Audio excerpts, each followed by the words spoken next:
Que bom a gente poder estar aqui. Que bom a gente poder estar diante do Senhor. Que bom o Brasil ser um país livre para adorarmos. Não sabemos até quando, mas quando não for, a gente continua adorando, amém?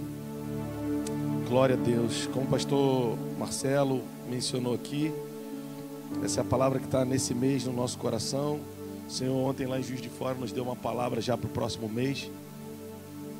A gente falou um pouco sobre frequência. Mês que vem, possivelmente nós vamos falar sobre frequência. O inferno tem uma frequência e o céu tem uma frequência. Qual é a nossa sintonia? É com o inferno ou com o céu? Deus me livre, pastor, me sintonizar com o inferno. Mas é que a sintonia do inferno vem disfarçada de sintonia do céu. E a gente deve falar sobre isso no mês que vem, amém? Mas eu tô bem impactado com a presença de Deus hoje. E eu queria dividir com você um pouco mais dessa palavra sobre primogenitura. Eu não vou repetir algumas coisas só, mas não vou repetir tanto quanto das outras vezes. Só focando no entendimento fundamental do assunto. Primogênito é o primeiro gerado, ok? É o filho mais velho, é o que rompeu a madre, é o que nasceu primeiro. Amém? Hebreus 12, 23 diz que nós somos a igreja dos primogênitos arrolados nos céus. Isso é muito importante. Pai, eu te peço que o véu do coração e da mente seja arrancado nessa noite. Nós não estamos num auditório de autoajuda. Esse é o ajuntamento da igreja, dos santos que estão inscritos nos céus. Nós temos uma missão nesse bairro e nessa cidade, e nós vamos até o fim. Nós te amamos, Senhor, e nós te pedimos que os teus anjos se movam aqui. Senhor, que os teus anjos se movam aqui. Que todo argumento contra o conhecimento de Cristo nas mentes caiam. Que toda altivez e soberba caia. E que o nome de Jesus seja exaltado. Que o nome de Jesus seja levantado. Que o nome de Jesus seja glorificado. Enquanto nós cantávamos com a equipe de louvor, Santo, Santo para sempre, o Senhor me disse, essa é a frequência do céu. Você também falou isso. Essa é a frequência do céu. No céu os serafins e os querubins não perdem tempo. Os anjos, os milhares de seres, milhões de seres celestiais, eles não perdem tempo com outra coisa.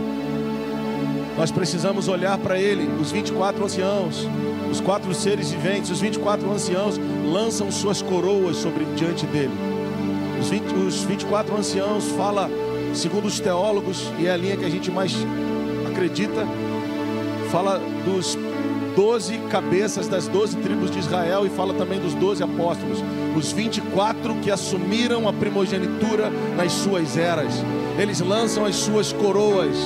Eles venceram por causa do testemunho de Jesus, e por isso agora, vitoriosos com o Senhor, lançam suas coroas diante dele. Nenhuma vitória é maior do que a honra depositada em adoração. E que nós depositemos a nossa honra em adoração diante dele.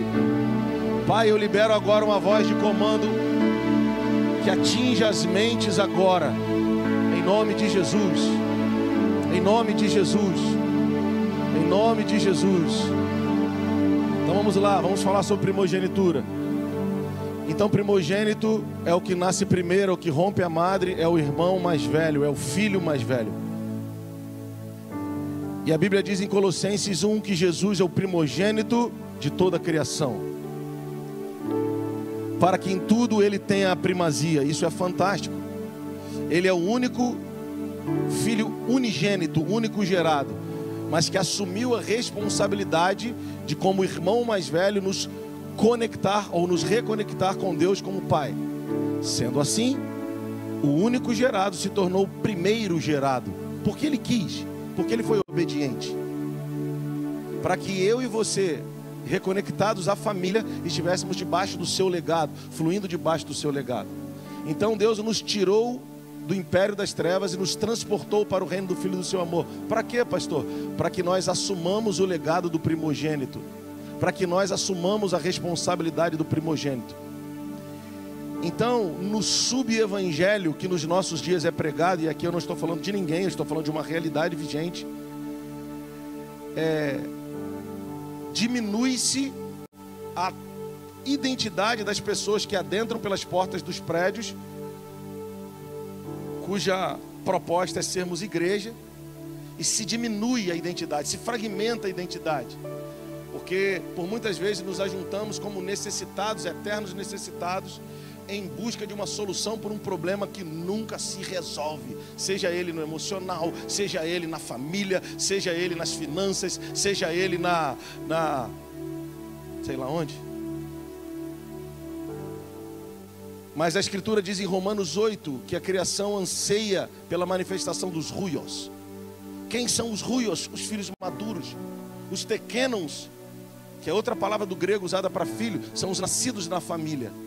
Mas ruios são os que amadureceram, não só nasceram e são pertencentes, são os que amadureceram e assumiram a responsabilidade da casa. E o Senhor está nesses dias nos chamando para esse lugar. Nós estávamos de manhã em reunião com os pastores, eu estava falando com eles. Eu até já vou divulgar. O pastor Juscelio vai fazer um seminário sobre finanças. E ele vai falar no seminário sobre destronar Mamon. E como que se destrona Mamon se eu sou dizimista? Como se destrona Mamon se eu sou ofertante? Como se destrona Mamon se eu sou um bom gestor? Como? Porque o conceito de prosperidade, a gente sabe que está muito equivocado. Tem gente que ganha dinheiro e não é próspera, e tem gente que não ganha tanto, mas é próspera. Mas tudo bem, eu não quero entrar nisso, vamos voltar a falar sobre destronar Mamon. E eu já sei um pouco do que ele vai falar, porque em conversas eu já aprendi, mas tem que aprender muito em mensagens também, ele ministrando eu já aprendi. Então, qual é o ponto onde Mamon tem encontrado lugar para continuar manipulando a vida de muitos de nós? Eu não estou afirmando isso com relação à sua vida, eu estou propondo um pensamento. Por favor, você é inteligente, não me julgue pelas palavras que saem da minha boca. Você tem o Espírito de Deus, você tem o Espírito de Deus. Então Mamon sabe o que a gente falou dentro de casa. Mamon sabe quando aquela prestação atrasou o que a gente disse. A influência do inimigo, ela não está ao nosso redor, porque ao nosso redor estão os anjos de Deus, mas eles estão ao nosso derredor, e com a sua estratagema eles estudam as nossas vidas e os nossos passos para quererem nos travar. Então eles sabem quando murmuramos, quando não teve dinheiro para pagar algo. Eles sabem quando falamos mais alto com a nossa esposa, quando nosso coração se encheu de temor porque não tínhamos dinheiro para pagar aquele imposto. Ainda que na semana seguinte o dinheiro veio, mas naquele dia nós demos matéria para ele. E o medo se assenhorou de parte do nosso coração. A gente dizimou, a gente ofertou, a gente trabalhou mais, mas o medo ainda é uma coluna de grande influência, ainda é uma grande parte da nossa alma, ainda está tomada pelo medo das coisas não darem certo, ou não darem tão certo como a gente planejou. E até quando elas dão certo, a gente diz graças a Deus, Deus fez, mas lá no fundo a gente tem medo do próximo mês.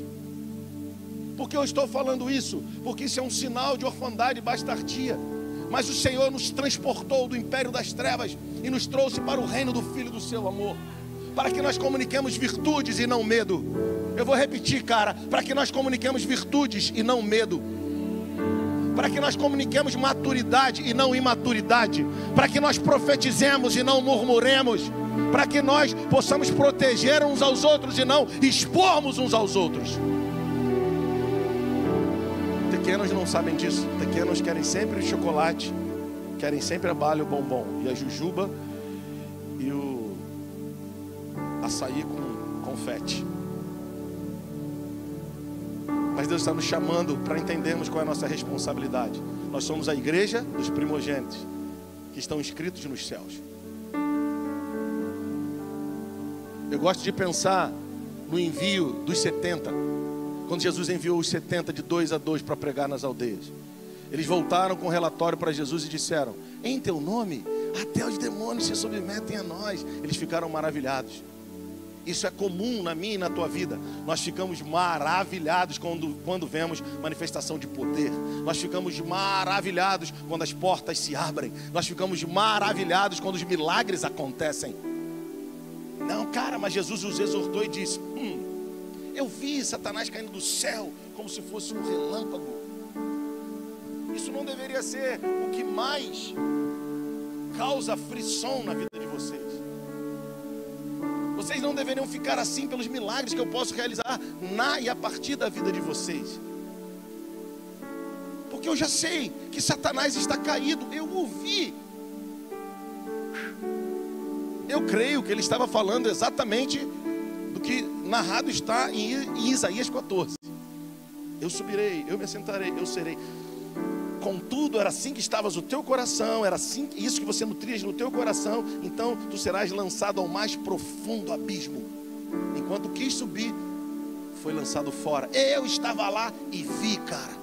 Vocês não devem se maravilhar por isso, vocês precisam aprender que o nome de vocês já está escrito no livro da vida. Vocês são filhos. Não, cara, que não é esse, ou que amém é esse. Vocês são filhos. Vocês são filhos. Estão vivendo em falta porque querem murmuração, em lelelele, porque querem. Vocês são filhos.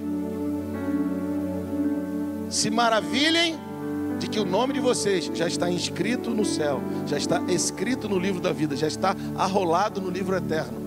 Hebreus 12, 23. A igreja dos santos que estão inscritos nos céus.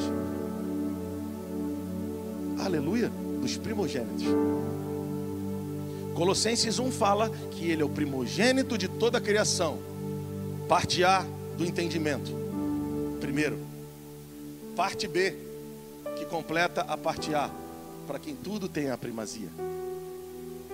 O primogênito tem a responsabilidade de representar o pai, mas tem a graça de ter porção dobrada. Tem a responsabilidade de liderar a família. Que família? A biológica. Que família? A dos santos. Que família? Toda a família que toma o nome do Senhor no céu e na terra. E a sua empresa precisa se movimentar como uma família. Só nos laços fraternos? Não, no conceito de primogenitura. Cara, não é sobre o café que se toma todo dia com os funcionários. É sobre a mentalidade que precisa ser desenvolvida de precursores, de nutridores, de abençoadores, de homens de expansão, de homens e mulheres de crescimento. Tem alguém entendendo isso? Então, se você é líder na sua empresa, tem que estabelecer uma cultura de vanguarda. Não é para ser só o melhor no mercado, mas é para representar o pai à altura. Eu não estou dizendo que isso se consegue da noite para o dia, na maioria dos casos. Mas se estabelecemos uma cultura e somos fiéis nela, hoje os resultados ou os frutos com o tempo serão evidenciados. Para alguns mais tempo, para outros menos tempo, não importa. Mas o que precisamos construir é isso. Ambientes com gente que pensa como primogênito. O primogênito passa muito mais frio na barriga. O primogênito tem muito mais cicatrizes. Mas o primogênito vai muito mais longe. Tem uma unção dobrada, administra mais recursos, é emocionalmente mais equilibrado. Eu nem gosto de falar muito da palavra equilíbrio, eu não gosto. Não é sobre equilíbrio, é sobre efetividade. Mas tudo bem, outro dia a gente fala sobre isso. Tem alguém em casa aí? Então Colossenses 1 diz que ele é o primogênito de toda a criação, para em tudo ter a preeminência, para em tudo ter a primazia. Isso é lindo, isso é fantástico. Mas eu falei também para você, e agora a gente começa a ler a Bíblia, Salmo 89, que existem os que nasceram primeiro e têm a responsabilidade de serem primogênitos. Geralmente, os primogênitos, abre lá no Salmo 89, deixa eu ver o versículo. O versículo é aquele, né, o 16. Deixa eu começar por aí. Não, vamos começar pelo 20. 16 não, 20. Então o primogênito, olha aqui para mim por enquanto. Ele tem que assumir a sua responsabilidade. Mas você já parou para pensar? E não precisa dar aquele glória a Deus pentecostal pensando em alguém. Só vamos pensar junto. Muitos primogênitos se sentem donos dos outros irmãos, se sentem pais dos outros irmãos. E quando eles não são treinados, vira uma coisa assim bem ruim. Mas quando treinados, a coisa flui. Por exemplo, se a gente for para a Bíblia, o personagem que a gente vai usar hoje é Davi. O irmão de Davi mais velho, num momento chave da história dele, disse assim: eu conheço a presunção do teu coração. Cara, mas nós vamos ver em que contexto ele falou isso. Ele estava muito errado. Moisés e Arão e Miriam eram mais velhos que Moisés, né? A Miriam. Eu não lembro se o Arão era, mas a Miriam eu sei que era. Então ela se sentia dona do Moisés. Teu irmão mais velho se sentiu teu dono por muito tempo, né? Até hoje, está com 50, ele com 55, e ele ainda acha, eu não estou aqui falando dele. Eu só estou falando que são culturas, ou em diversas famílias é assim. Por que os primogênitos são tão atacados? Porque quando o primeiro é ferido, certamente os outros serão também tocados com esse desalinhamento, com essas feridas. Então o primeiro perdeu a linha na vida. Certamente, ou possivelmente, isso atingiu o segundo, o terceiro, o quarto. O padrão se repetiu. E se não se repetiu na íntegra, se repetiu em parte. E se não se repetiu visivelmente em parte, emocionalmente abalou muito os demais. Porque se a primícia for santa, todo demais é santificado. Primogênito é primícia de Deus para uma casa. E se a primícia for maculada, todo demais está sujeito a ser maculado também. Então é por isso que você, como irmão mais velho, foi e é muito atacado. É por isso que o teu irmão mais velho foi e é muito atacado. Então, pastor, eu não tenho chance, sendo eu o primogênito da minha casa, não entendi isso ontem, hoje eu sou pai de família e não entendi, está tudo destruído para mim. Ou talvez você não é o primogênito e diz: pastor, mas foi com esse padrão ou com um padrão semelhante ao que você está falando que eu cresci, então está tudo destruído para mim. Não. Porque quando o primogênito não entende o seu papel, a sua função, Deus pode levantar o segundo, o terceiro, o quarto. Sabe por que ele faz isso? Não é porque ele ignora o primogênito, é porque o segundo, terceiro e quarto, operando debaixo do espírito da primogenitura, do legado do primogênito. Cara, show que anda lá, passar. Pega isso, cara. José não era o primogênito, era Rubem, não é? Mas José, Renato, quando ele assumiu o legado do primogênito, ele cuidou do primogênito desastrado. Sabe por que Deus está escolhendo alguém que, mesmo que não seja o primeiro que nasceu na casa, assuma a primogenitura? Porque Ele sabe que em uma hora chave, a oportunidade que você tiver, você não vai levar um tal porrete para bater. Você vai falar: deixa eu te ajudar, irmão, mesmo sendo você mais velho, eu estou aqui, estou com raiva de você, mas vem aqui que eu vou te ajudar, rapaz. Por quê? Porque você entende que tem um legado que é maior que as suas emoções, que você entende que tem um legado que é maior do que a sua carreira. Aleluia. Tem alguém em casa aí? Salmo 89, 27. Já mencionei esse texto aqui no outro dia. Vamos lá. Faloei por isso. Não, 25. Parte B. Não, 26. Ele me invocará dizendo: Tu és meu Pai. Pré-requisito básico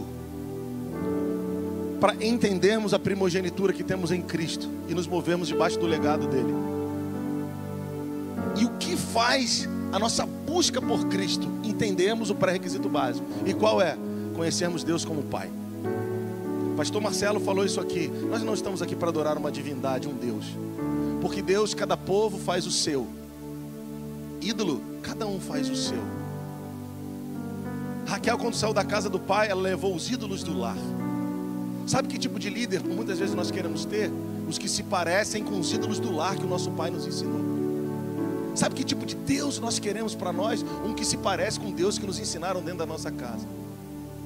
Mas Deus, Ele não quer ser reconhecido como Deus. Ele não tem problema de autoafirmação. Ele não está disputando nada com ninguém. Mas Ele quer ser conhecido como Pai na relação. Ele quer ouvir a sua voz. Ele quer saber o que se passa no seu coração. Ele quer ouvir as coisas boas e não tão boas que saem da sua boca. Ele está dizendo: diz para mim, cara. Porque na relação nós vamos conhecê-lo como Pai. E a orfandade é curada, a bastardia é arrancada. E por favor, eu não estou dizendo que você tem uma coisa ou outra, mas essa é a incidência sobre o céu da nação. Ou você acha, e sobre o céu das nações, ou você acha que Jesus vem no auge da orfandade anunciar que Deus é Pai? Por quê? Porque os fariseus, eles eram influentes, homens de bons relacionamentos nas diversas áreas da sociedade, mas eles eram órfãos, queriam ser reconhecidos por aquilo que faziam. E Deus está nos chamando por um lugar. Não é sobre o que você faz, é sobre quem você é para mim. Você nunca vai deixar de ser. E se você se afasta de mim, eu vou atrás de você. E se você foge de mim, eu continuo indo atrás. Mas tem um limite para eu ir. Não é que eu não vou te receber de volta, mas é que eu vou precisar deixar você quebrar a cara como um filho pródigo. Porque eu quero você de volta, rendido, cara. Porque eu te amo, rapaz. Aleluia. Então ele diz, então Davi vai clamar assim dizendo, tu és meu pai. Esse era o clamor de Davi, tu és meu pai. Que esse seja o nosso clamor nesses dias. Alô, Abba, Pai. E ele diz, Davi vai me reconhecer como pai. E vai dizer, tu és meu Deus e rocha da minha salvação. 27. E por isso, porque ele vai reconhecer a minha paternidade, que eu sou, depois de pai, ele pode me invocar como Deus. Porque o meu pai é tudo o que eu preciso. Ele é pai, rocha da minha salvação e tudo mais que eu entender que ele é. Mas não sem antes ser meu pai. Aleluia. Aleluia. Ei. Quem está comigo aí? E ele diz, eu vou fazer dele meu primogênito, porque ele entendeu a filiação dele. Eu vou fazer dele meu primogênito, porque ele entendeu que ele não é o feridinho, que tudo fere o coraçãozinho dele. Tadinho. Não, ele assumiu a responsabilidade, mesmo ferido. Não fez com que as feridas ditassem o ritmo na vida dele. E quando Davi foi ferido, e aí tem uma coisa interessante aqui na adoração, Deus me deu uma palavra que eu vou ler agora. Que eu falei, cara, eu estou entendendo um pouco melhor o pai de Davi, só um pouquinho. É como o pastor Djalma Toledo fala, eu na minha imaginação santificada, né? Estou entendendo um pouco melhor o pai de Davi hoje. Amém? Então, se eu não nasci primogênito, mas se eu assumo a responsabilidade de Cristo no meu lar, Ele faz de mim o primogênito. Porque no final das contas, se eu assumo a responsabilidade, eu vou cuidar do primogênito cronologicamente que se perdeu ou que não sabia da função dele. Mesmo sendo eu o caçulinha, porque agora no Espírito eu sou primogênito. Na missão ministerial Ele vai me tornando primogênito. E a unção também é de primogênito, é porção dobrada. É graça sobre graça. E aí, ainda que o primogênito tenha pensado errado de mim, eu vou trabalhar. E ele vai ser abençoado pelo meu trabalho de primogênito até no lugar dele. E eu não me importo com isso. Eu não estou aqui para me vingar.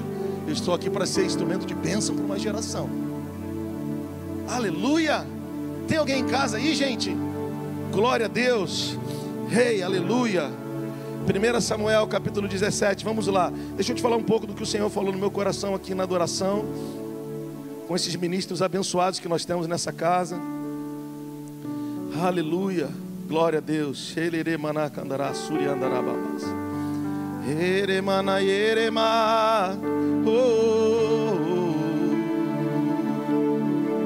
Tu és meu Pai,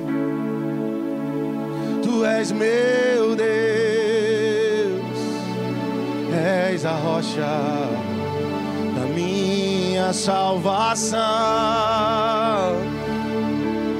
Tu és meu Pai, Tu és meu Deus, Tu és a rocha onde os meus pés estão.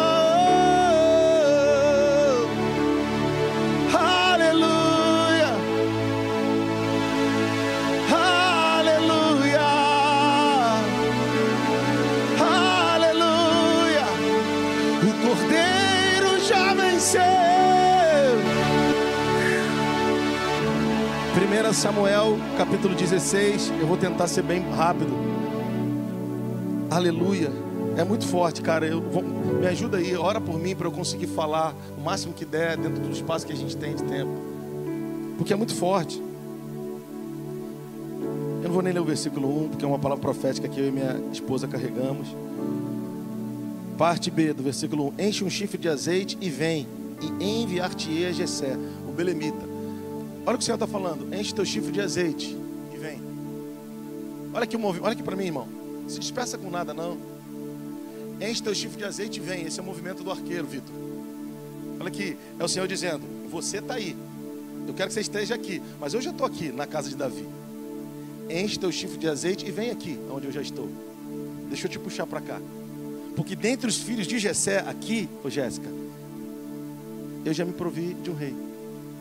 Então ele está dizendo: vem, e eu te enviarei para uma missão de ungir o rei, um novo rei. E ele está na casa de Jessé. É o movimento do arqueiro. Vem e eu te enviarei. Pegou? Está comigo? Aí ele fala: eu preciso ungir um novo rei. Está aí? Então vamos lá. O belemita, porque dentre os seus filhos eu me provi de um rei. Não disse qual, né? Versículo 2. 3. Convidarás, cara, eu não vou comentar aqui. Convidarás Jessé para o sacrifício e eu te mostrarei o que hás de fazer. Ungir-me-ás quem eu te designar. Amém? Ungir-me-ás quem eu te falar. Então Samuel, versículo 4, fez o que o Senhor dissera, veio a Belém, saíram ao encontro os anciãos da cidade.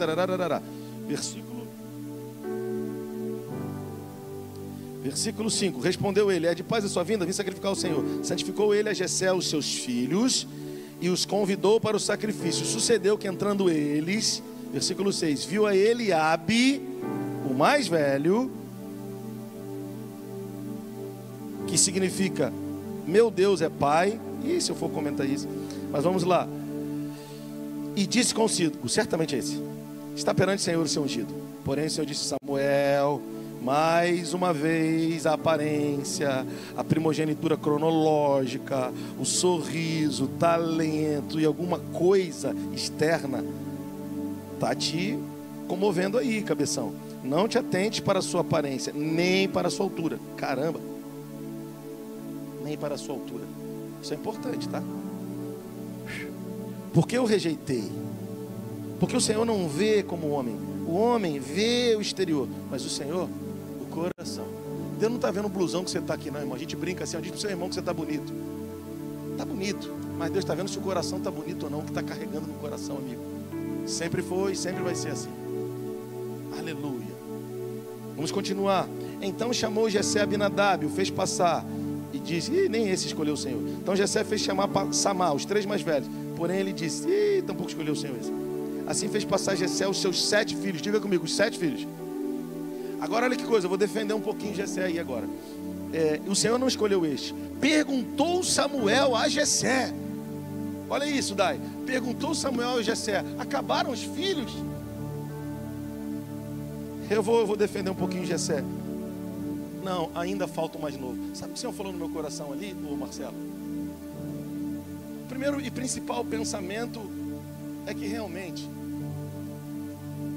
como o próprio Davi, num dos salmos, disse: eu nasci em iniquidade e em pecado me concebeu minha mãe. Possivelmente ele era um filho fora da aliança do casamento, ou de mãe diferente dos outros 7. Ele era o 8º. E sabia dessa realidade dele: eu nasci em pecado e em iniquidade me concebeu minha mãe. Por favor, não pense em Davi, pense em você. O que você enfrentou na sua trajetória? Como foi que você nasceu? Onde nasceu? Como viveu? Como chegou até aqui? Você acha que Deus está precisando do teu testemunho para que as pessoas saibam que Ele é Deus?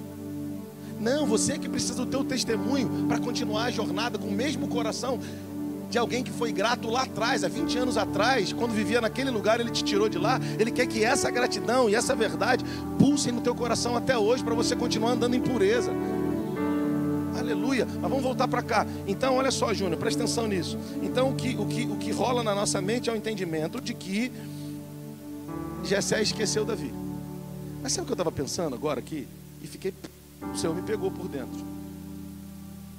Podia ser também super proteção. Pegou, não sei se você já pegou. Como diz outro irmão, eu estou todo arrepiado. Eu estou todo arrepiado, sério mesmo. Vladimir, vou te explicar. Podia ser autoproteção. Sabe por quê? Sei lá, porque Jessé era abastado, tá? Não era fraco não, velho. E eu vou te dizer o que significa Jessé. Olha aqui, rapidinho, para dar mais sentido do que a gente está falando. Jessé significa eu possuo. Então Jessé devia ser um pai abastado e um pai super protetor. Meus filhos, os 3 são oficiais da guarda de Saul. O pequeno, deixa eu proteger ele porque ele é franzino. Ele tem aquele negócio no osso que qualquer coisa quebra. Ele é bonito. Ele é diferente. Então deixa os irmãos mais velhos fazerem o trabalho dos mais velhos. O pequenininho, o que eu puder fazer para esconder, eu vou fazer. Talvez esse foi você, cara. Talvez você não cresceu com a vovó e a vovó te super protegeu, porque Deus esqueceu de você não, porque Deus estava te guardando mais ainda. Ah, cara, pega aí, velho. Que cara é essa de ficar pensando em outra coisa, a não ser se lançar, se render? Eu fiquei pensando nisso agora, Júnior, na minha imaginação santificada. Eu imagino que quando Samuel falou acabaram os meninos, Jessé deve ter dito, tem um menorzinho. O menorzinho eu estou dando uma outra função para ele. Ele vai cuidando das ovelhinhas. De vez em quando eu dou um rolê lá, ele pensa que eu esqueci, mas eu estou cuidando dele. Não tem esse filho talvez que trabalhou com você, que você super protegeu e que você fala, ele não sabe que tudo é dele, mas eu estou treinando ele, mas eu não sei, ele é diferente dos outros. Faz sentido para você? Tá, por que você chegou a essa conclusão? Vamos continuar no texto. E eu já vou ter que acabar, né? Ei, Jesus. Olha o que diz o texto, Dai. Ainda falta mais moço. É tipo assim, eu estava escondendo ele, eu estava guardando ele. Ele está apacentando as ovelhas. Disse Samuel a Jessé, então manda chamá-lo. Talvez o pai falou, não, ele tem probleminha que quebra o ossinho dele. Deixa ele lá. Não, deixa ele lá, esse aqui é o do TI, né? É o Jacó, lembra? Deixa ele lá. Ele não tem calo na mão, deixa ele lá. Não, deixa ele lá, os 3 já são militares aí, oficiais da guarda de Saul. Os outros, deixa ele lá. Agora é muito forte, Marcelo, porque ele diz assim, ó, vem, eu te enviarei. É tudo comigo. Ninguém se auto-envia, ninguém se auto-promove. Se não vem, eu não lanço. Já falei 1 bilhão de vezes. Abriu uma igreja, você abre açougue, mercadinho, imobiliária, escritório de direito, tudo isso se abre. Igreja nasce. Pastor é reconhecido. É uma unção que é maior do que o que o cara é. Ninguém segura quem Deus ungiu o cara. Ei. Aí tem que fazer igual o Judson, né? Come on, let's go. Então vamos lá, ele diz, vem e eu te enviarei. Agora olha as palavras usadas aqui no texto. Apacentando as ovelhas, disse Samuel a Jessé, manda chamá-lo. Sabe o que significa a palavra chamá-lo na ordem de Samuel para Jessé? Traz ele, puxa ele, no hebraico. Aí o texto continua. Pois nós não nos assentaremos à mesa sem que ele venha. Então Jessé mandou chamá-lo. Agora é outra palavra. No português é a mesma, mas no hebraico é outra. Na primeira é, vai lá e atrai ele. A segunda, então Jessé mandou chamá-lo. Samuel disse, vai lá e atrai ele. E Jessé foi, então a palavra chamá-lo aí, foi lá Jessé e mandou chamá-lo. É, envia ele.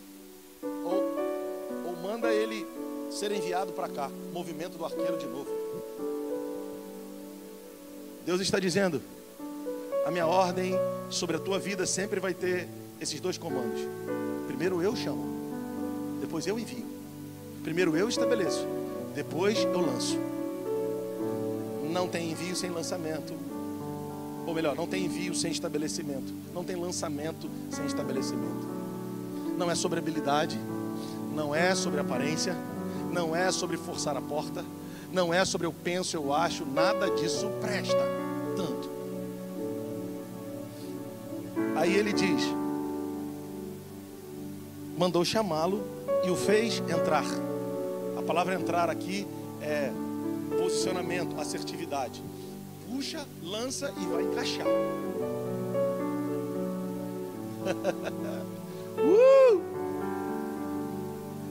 E fez ele entrar. Agora olha que coisa interessante. E eu acho que a gente já vai ter que caminhar para o final, né? Olha aqui, pastor Sirlei, o texto diz que quando ele entrou, ele era ruivo, de belos olhos e de boa aparência. A menção aqui de Davi faz eu pensar mais ainda que Jessé estava protegendo. Quando se estuda o perfil físico de Davi, dizem que ele tinha aproximadamente 1,60 m. Imagina um menino magrelo, ruivo, de olho azul e de boa aparência. Devia ser belo o menino, né?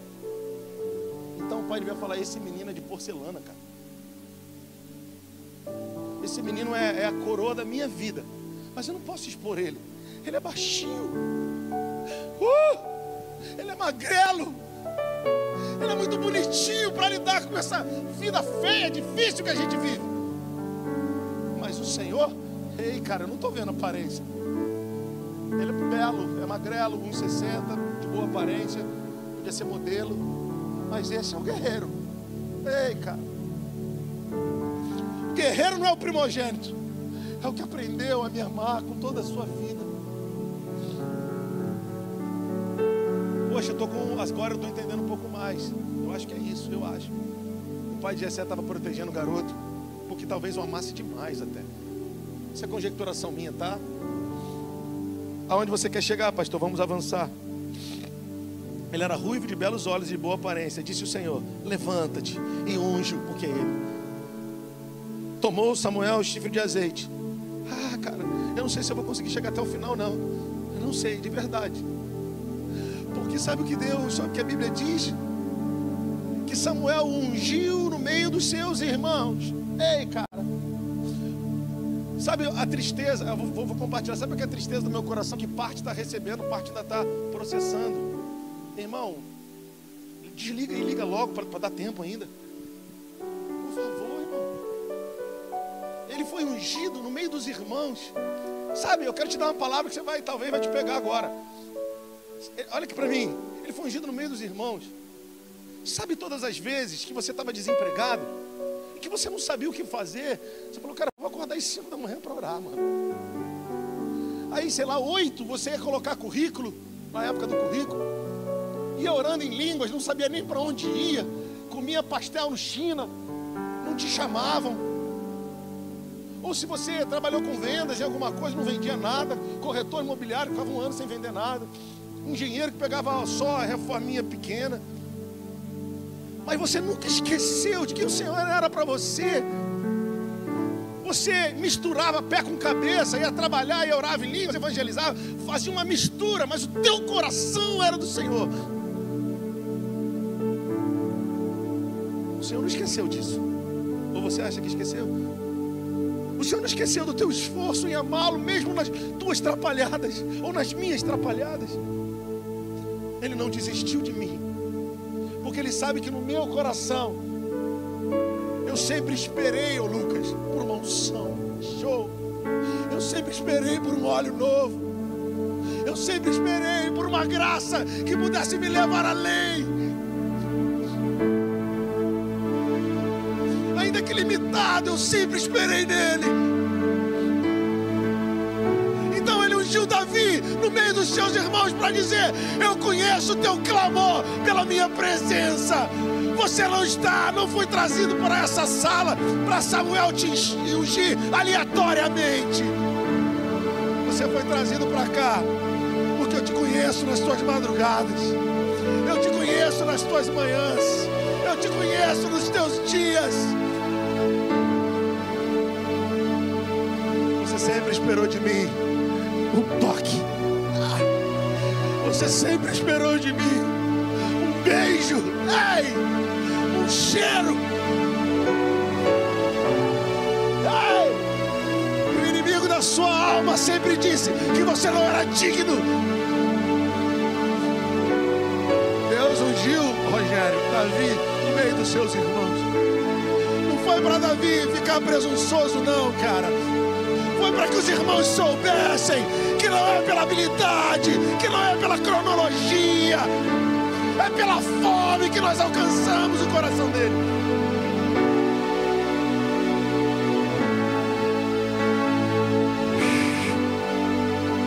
Onde estão os homens e mulheres que vão voltar para esse lugar e dizer: Senhor, Um dia você me queimou o coração naquele quarto, você me mostrou nações, e agora eu estou embolado nos meus raciocínios. Eu sou o líder das galáxias.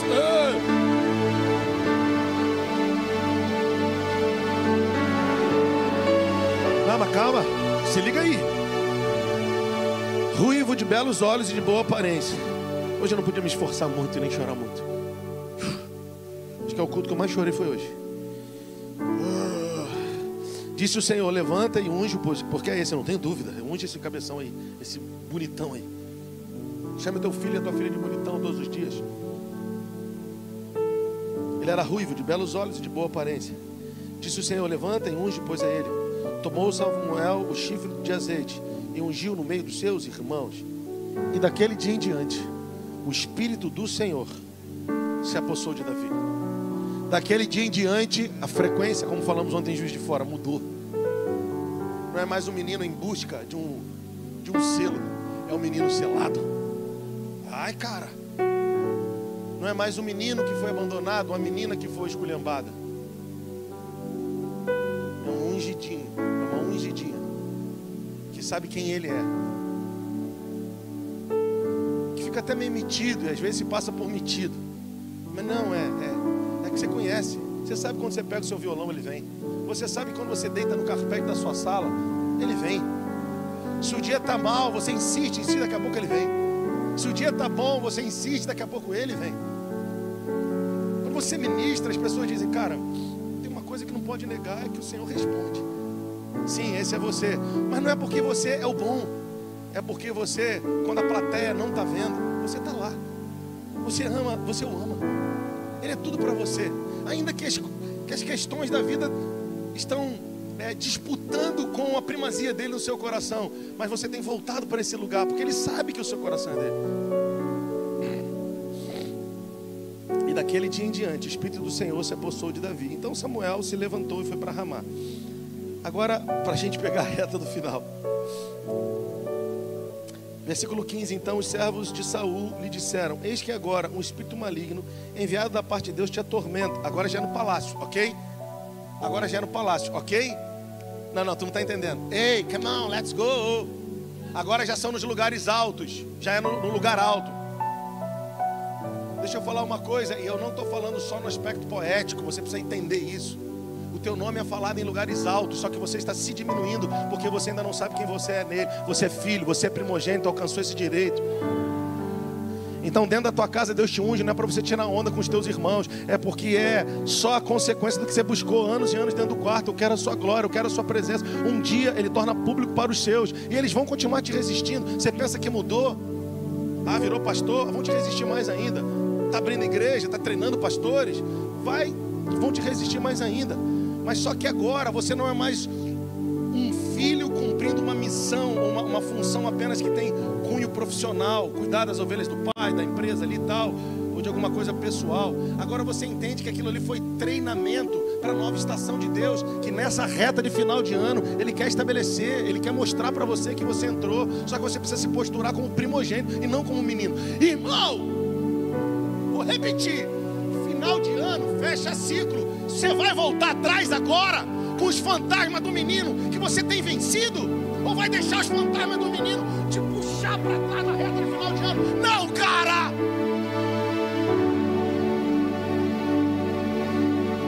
Aleluia.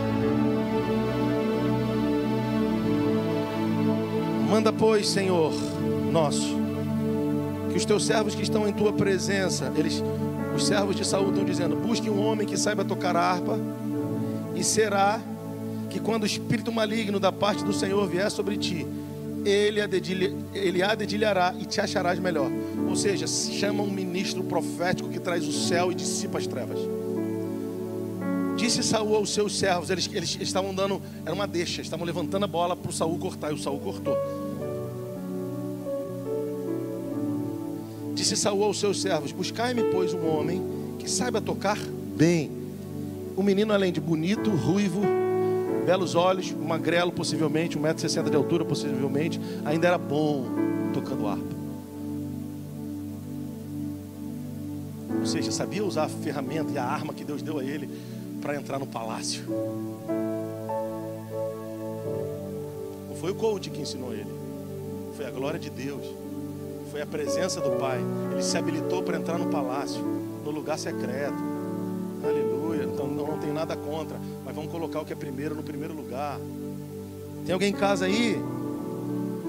Agora olha só. Então respondeu um dos moços: eu conheço. E olha que coisa interessante, pastor Marcos, que ele aqui respeita a paternidade. Ele diz: eu conheço Davi. Não, o filho de Jessé. Por isso que eu estou pensando que Jessé era querido, sabe? Porque a Bíblia não deixou de mencionar ele aqui. Os personagens aqui não deixaram de mencionar Jessé como pai de Davi. Coisa linda. Eu estou achando que Jessé era um bom pai. Eu tinha uma má impressão dele. Quando a gente não conhece as pessoas, né? A gente vai criando mais impressões. Foi só ler um pouquinho que eu estou gostando do Jessé. Chega perto da gente, irmão. Chega pertinho.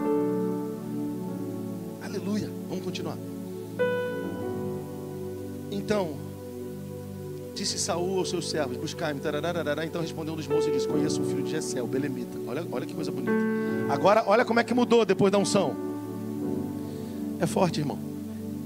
Ele sabe tocar. Agora, olha as características, o Vladimir, não são mais físicas. Elas não são mais aparência externa. Agora, todas elas falam da capacidade, da força. Como assim? Ruivinho, de zoinho azul, de 1,60 m, possivelmente, magrelinho. Talvez super protegido pelo pai. Olha o que os caras dizem: ele toca bem, ele é forte. Como se ele é magrelo e pequeno? Deixa eu dizer uma coisa para você, como um bom pentecostal. Sacode o teu irmão do lado e fala assim: acorda, porque a tua estatura espiritual, ela é diferente, ou possivelmente ela é diferente, possivelmente não, certamente ela é diferente da tua estatura física. Fala para o teu vizinho do lado, não me olha assim, fala assim para ele: ó, possivelmente a tua estatura ministerial, espiritual, é muito maior do que a tua física. O problema é que você está se vendo como um menininho, porque você está se baseando na tua experiência de vida. Julga um, julga outro, fala de um, fala do outro. Só que Deus já queria que você se visse do tamanho que você é. Você é grande, mas ainda está agindo como menino. Pegou, velho. Deus quer movimentar bairros, regiões inteiras. Uma geração Ele vai tocar através da nossa vida. Mas a gente ainda está na picuinha dos meninos. Mas vamos voltar no texto. Agora olha como é que mudou.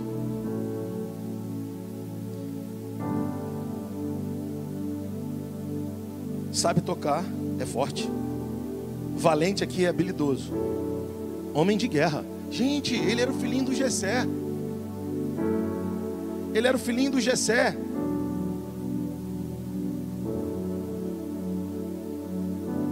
Eu não estou. Ele era o filhinho do Jessé. Mas como é que estão vendo ele assim agora? Sabe tocar, é forte, é valente, homem de guerra, sisudo em palavras. O que é sisudo em palavras? Essa expressão sisudo em palavras fala, sabe de quê? Fala de alguém que tem maturidade, que não fala qualquer coisa. Sabe o que fala? Olha, ele era só o esquecidinho, não era? Agora como é que estão vendo isso tudo nele? Mas só viram depois que ele foi ungido. Só viram depois que ele foi ungido. Deixa eu te dizer, o que vai te destacar nessa geração é a unção. Eu vou repetir. O que vai te destacar nessa geração é o óleo. O que vai fazer os inimigos recuarem quando você chegar não é a tua habilidade e nem quanto você tem na conta. É o óleo. E por causa do óleo, vão ver você forte. Você vai olhar no espelho e falar: eu não acredito que esse cara está me vendo com essa força toda. Vão ver você valente. Valente aí fala de força para a batalha. Vão entender que você é sábio. Vão receber o que você tem. Mas sabe o que faz isso com a vida de um camponezinho magrelo, de 1,60 m? A unção. A unção do primogênito. E ela está disponível para todo aquele que mergulhar no conhecimento da paternidade de Deus. Deixa eu continuar só mais um pouquinho.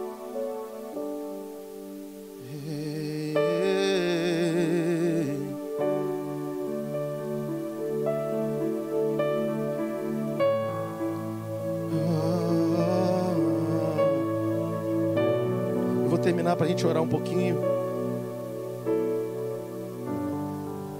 Salmo 44, versículo 1. Bendito seja o Senhor, a minha rocha, que adestra as minhas mãos para a batalha e os meus dedos para a guerra.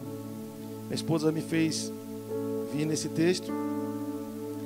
É Davi dizendo aonde ele vencia as guerras dele. Ele não vencia as guerras quando descia as guerras. Ele vencia as guerras quando subia na guerra. E quando a gente sobe na guerra, quando a gente adora antes, quando a gente adora durante, quando a gente adora depois. A gente sobe. A gente sobe. Oh, a gente sobe. Porque existe uma rocha mais alta. A gente sobe. Porque existe um lugar mais alto. Existe um lugar onde escondido estou. É no alto da montanha, é na fenda da rocha, no coração do meu amigo, no coração do meu amado. Existe um lugar, eu sei. Existe um lugar, eu vou subir, vou me esconder, eu vou ficar aqui. Aleluia. Vamos voltar lá em 1 Samuel 17 para a gente terminar. Tem muita coisa. Aleluia, está comigo aí? Homem de guerra, sisudo em palavras, de boa aparência, e o Senhor é com ele. Ninguém tinha falado nisso, agora estão falando nisso. Eu quero declarar sobre a sua vida que as pessoas vão dizer: cara, o Júnior é um homem de Deus, a Janaína é uma mulher de Deus, o Lira e a Dani são um casalzinho de Deus. Eles vão ver a graça de Deus.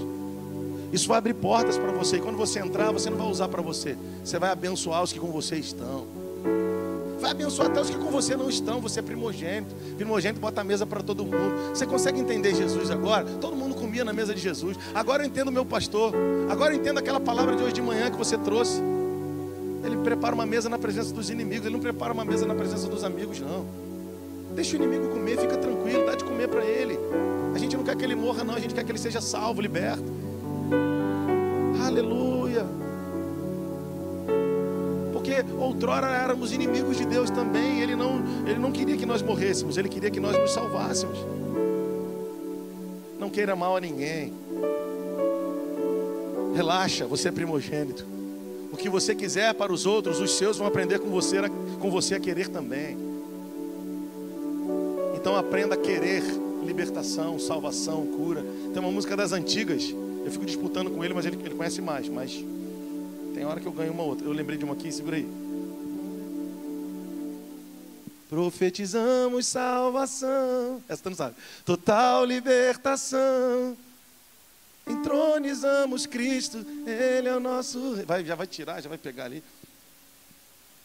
Às vezes eu fico chapando com as mais antigas, né? Ele fala: aqui não há lugar para o mal. Tu lembra dessa? Aqui reina a luz, entronizamos Cristo, Ele é o nosso rei.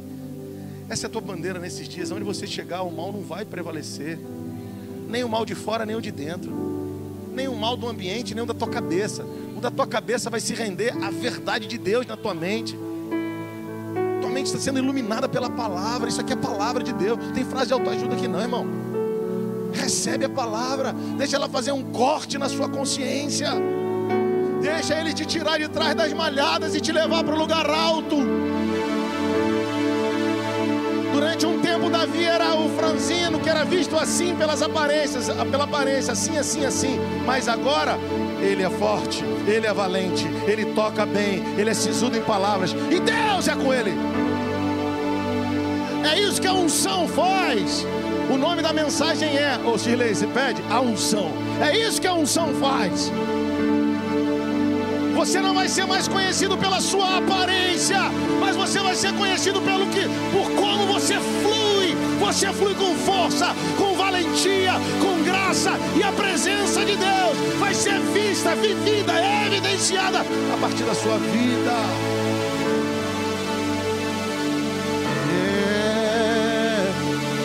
Uma definição de unção: Capacitação sobrenatural de Deus para nós nos movermos em lugares espirituais. Anota isso, cara. Come on. Capacitação sobrenatural de Deus para nos movermos em lugares espirituais. Isso se manifesta na terra. Aleluia. Então Saul enviou mensageiros a Jessé dizendo: envia-me Davi, teu filho, o que está com as ovelhas. Tira ele de lá e traz ele para o palácio. Eu quero declarar que você não vai ficar atrás do palácio ou do melhor cliente, não. Deus vai te fazer ele lembrar e saber quem você é. Ele vai ver o seu trabalho. Quando você chegar lá, vai dizer: prazer, seu fulano de tal. Ele vai dizer: o seu trabalho é bom, você traz paz ao ambiente. Rapaz, você é trabalhador. Você vai dizer: eis-me aqui, seu João, qual que é a parada? Mas na estação passada, teu irmão mais velho estava dizendo que você era presunçoso. Na estação passada, teus 7 irmãos estavam: cala a boca, moleque. Na estação passada, o pai estava te super protegendo, ou até te esqueceu. Mas depois da unção, porque você entendeu que ele é teu pai e se move através, debaixo do legado do primogênito, ninguém vai te parar, mano. Ainda que você se veja no vale da morte, ainda que eu ande no vale onde a morte faz sombra. Salmo de Davi: eu não temerei. Tem dia que você vai pensar que vai morrer, eu também, mas não vai morrer. Por quê? Porque você tem lenha para queimar. As nações ainda esperam por você, pelos teus filhos. Tem alguém em casa aí? E para a gente finalizar, cara, tem muita coisa aqui. Lá. Vamos para finalizar. Versículo 12. Davi, não, 17, 12. Agora a gente vai fechar. Davi era filho daquele efrateu de Belém de Judá, cujo nome era Jessé, que tinha 8 filhos. Nos dias de Saul já era velho e adiantado em anos entre os homens. Apresentaram os 3 filhos mais velhos de Jessé a Saul e o seguiram à guerra. Chamavam-se Eliabe, Abinadab e Samá. Davi era o mais moço, só os 3 maiores seguiram a Saul. Os 3 eram oficiais da guarda de Saul. Davi, porém, ia e voltava. Davi trabalhava mais que todo mundo, né? Davi, porém, ia em Saul e voltava para apacentar as ovelhas do pai em Belém. Chegava-se, pois, os filisteus pela manhã, à tarde e por aí vai. Versículo 28. Falaram lá o que ia ganhar o cara que vencesse o Golias. 28. Ouvindo-o Eliabe, que é o primogênito, seu irmão mais velho, fez falar aqueles homens, acendeu-lhe a ira contra Davi e disse: porque eu vou terminar com isso, obrigado Jesus. Por que desceste aqui? E a quem deixaste aquelas poucas ovelhas no deserto? Bem conheço a presunção do teu coração e a tua maldade. Desceste apenas para ver a guerra. Respondeu Davi: que fiz eu agora?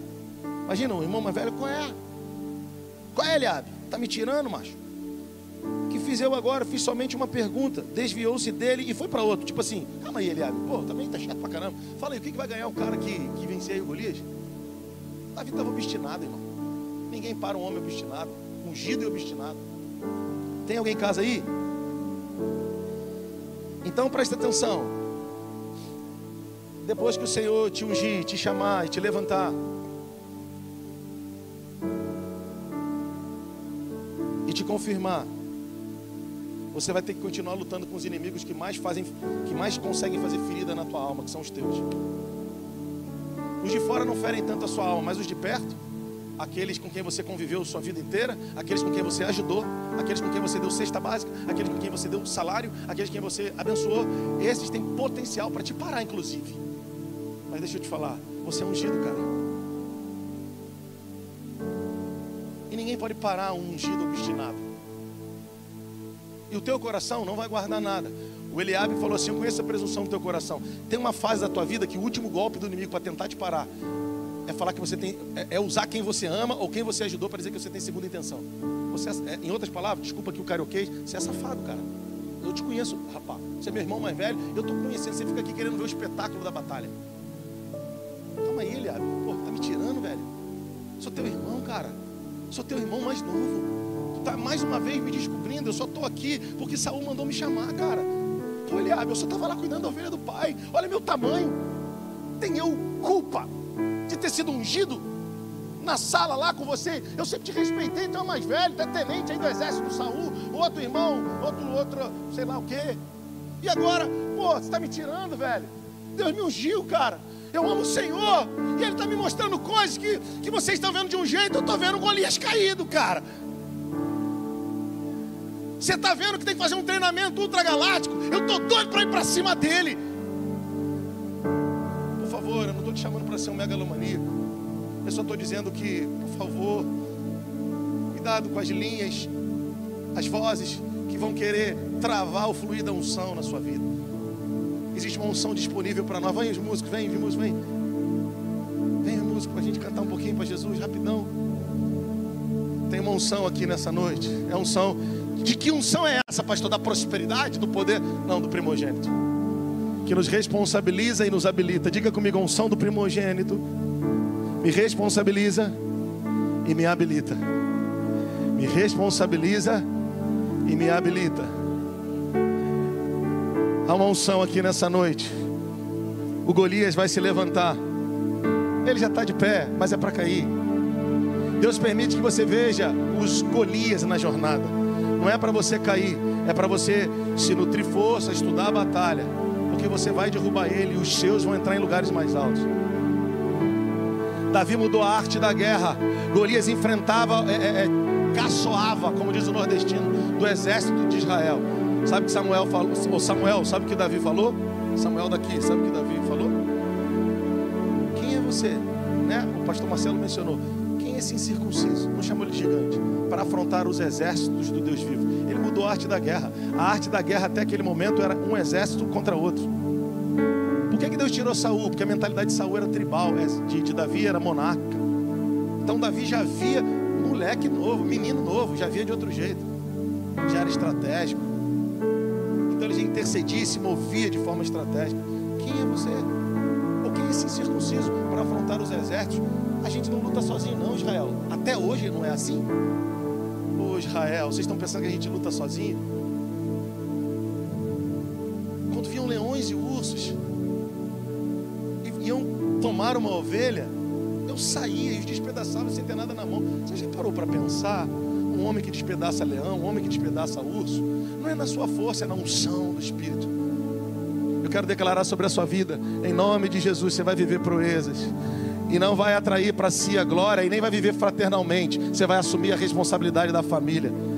Você ganha mais dinheiro para pagar mais conta. Você ganha mais dinheiro para impulsionar mais gente. Você ganha dinheiro para empregar mais gente. Você tem mais sabedoria para ensinar as pessoas. Você tem mais graça como no ofício musical para levar os teus irmãos para lugares mais profundos em adoração. Você tem uma palavra queimando no seu coração, é para colocar a mesa. Você tem dons e habilidades, é para servir a família. A primogenitura faz com que eu assuma a responsabilidade e seja habilitado a entrar em níveis mais profundos. Nosso crescimento, unção, prosperidade está na responsabilidade assumida. E o Senhor nesses dias quer te levar mais alto. Aleluia! Fique de pé no seu lugar, amigão.